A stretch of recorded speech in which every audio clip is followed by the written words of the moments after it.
Welcome to my YouTube channel. In this video, I'll show you how to disable ads on any HONOR smartphone permanently in 2026.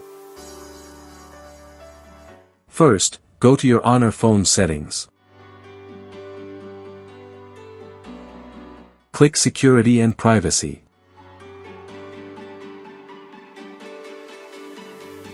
Click Privacy Controls.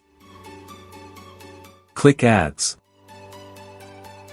Click Delete Advertising ID. Click Get New Advertising ID, then click Confirm. Now go back. Click More Connections. Click Private DNS. Select Manual. Type the hostname, dns@adguard.com.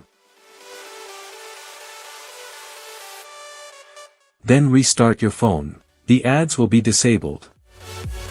That's it. Enjoy! I hope you found this video helpful. If you did, please give this video a like, leave a comment, and subscribe to my channel. Also, don't forget to share this video with your friends. Thanks for watching.